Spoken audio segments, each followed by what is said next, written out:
Merci, à vous la parole. Je crois que lors de cette première journée, on a eu des échanges vraiment très très riches. La conférence de ce matin de Richard Stallman a permis de poser les bases, et en particulier les bases éthiques de ce que c'est que le logiciel libre, pour que effectivement le public qui n'est pas nécessairement informaticien, et je crois que c'était très important d'ailleurs d'avoir un public non informaticien avec des économistes, avec des mathématiciens, des géographes, de pouvoir justement comprendre en quoi les technologies numériques changent le monde et en quoi le logiciel libre permet de conserver aux utilisateurs des logiciels des libertés qui sont vraiment essentielles dans le cadre du monde numérique. Donc cette première matinée avec le travail de Richard Stallman pour sa conférence, à mon sens, était extrêmement importante. Et puis cet après-midi, on a eu des conférences sur l'usage des logiciels libres dans les systèmes éducatifs et comment effectivement bénéficier de l'ouverture offerte par les logiciels libres pour améliorer la pédagogie, pour bénéficier aux étudiants, pour améliorer leur employabilité, comme on dit, dans le monde de l'entreprise, c'est-à-dire faire en sorte qu'ils bénéficient le plus rapidement possible au monde de l'entreprise. Et donc il y a eu des échanges extrêmement pertinents sur ce domaine-là, avec en plus des pistes sur pourquoi ne pas enseigner l'informatique et les logiciels libres dès l'école primaire, pour qu'effectivement on se trouve face à des enfants, puis des adolescents, puis des jeunes adultes qui maîtriseront non pas simplement l'usage d'une machine qui les enfermera, mais vraiment maîtrisent les compétences qui leur permettront de pouvoir utiliser et créer les outils dont ils auront besoin.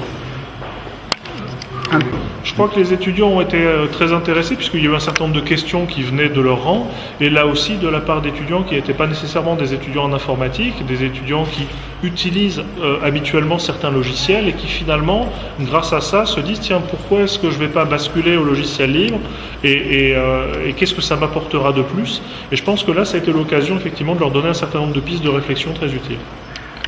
Je crois que quel que soit le pays, il y a un intérêt à user des logiciels libres parce que effectivement les logiciels libres permettent l'autosuffisance informationnelle, permettent la souveraineté informationnelle parce que très souvent quand on utilise des logiciels qu'on n'a pas soi-même conçus et dont on ne peut pas observer le fonctionnement, on ne peut pas savoir si le logiciel est loyal vis-à-vis de vous. Et le logiciel libre, c'est le moyen en regardant le code source, en allant faire un audit et puis éventuellement en l'adaptant à ses besoins, d'avoir les outils informatiques adaptés à ses besoins, ses propres besoins, qu'on soit dans un pays du Sud ou du Nord. Merci beaucoup. Il n'y a pas de souci. C'est-à-dire que toutes les applications, satellites, ouais. donc,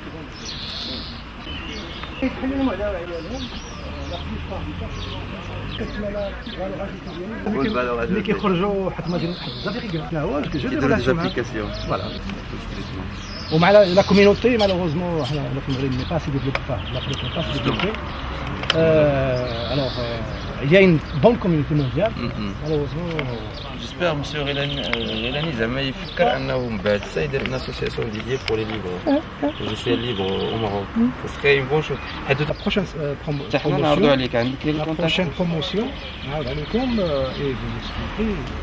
D'ailleurs, on a une intervention pour classe dernièrement pour expliquer avec les outils. لا نديرها انا نرسم عندك. C'est pour préparer les PFE, la rédaction. هذا الى خلاه نديرها مع دي جون في لي تي يعني un niveau beaucoup plus bas ça marche.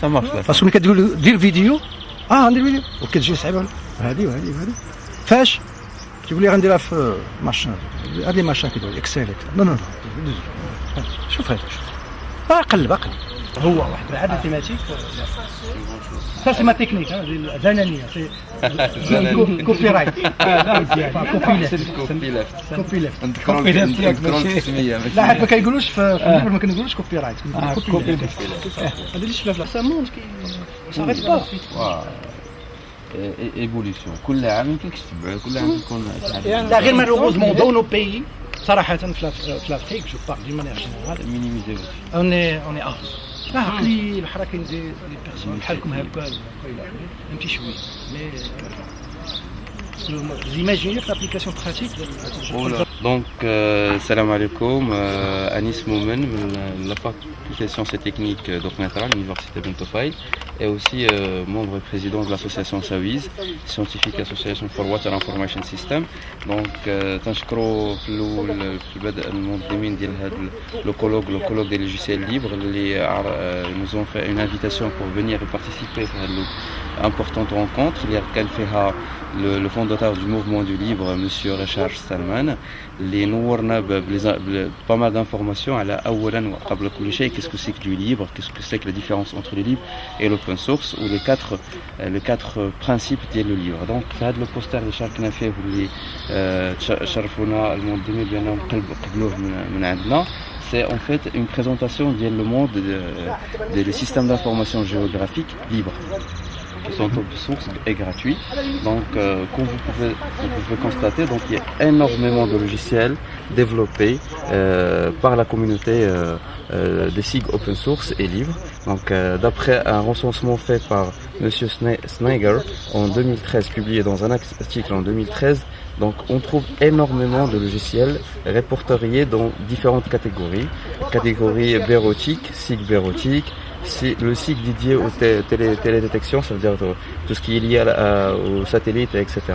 Les serveurs SIG, les mobiles SIG, les bases de données géospatiales, donc différentes logiciels et les applications dédiées aussi qui sont open source. Donc l'intérêt, donc ça a commencé cette histoire des SIG, ça a commencé en 1978. Avec l'invention du premier en fait logiciel qui traitait au début rien de cartes, qui traitait rien que des cartes pour les orienter, des cartes qu'on appelle les cartes orientées vecteurs.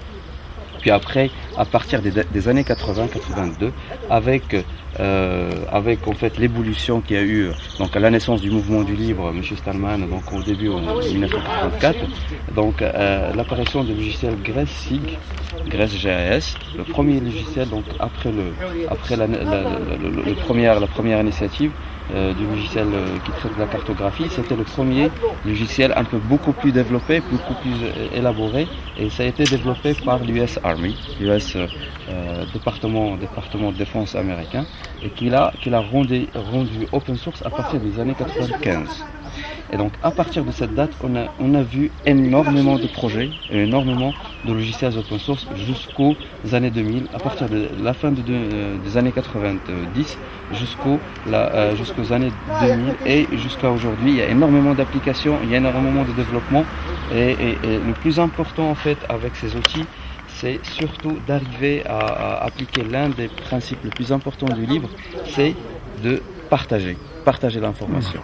Donc grâce à ces outils qui sont libres, qui sont gratuits en grande partie et open source majoritairement principalement open source, on peut monter ce qu'on appelle les infrastructures de données spatiales qui permettent le partage des données spatiales, pas des données tout simplement de documents, de traitement texte et tableurs, etc., mais aussi des documents qui traitent de la cartographie, qui traitent de l'information géospatiale avec toutes les informations liées. Et donc ce qui a vu la naissance de l'infrastructure de données spatiales mondiale,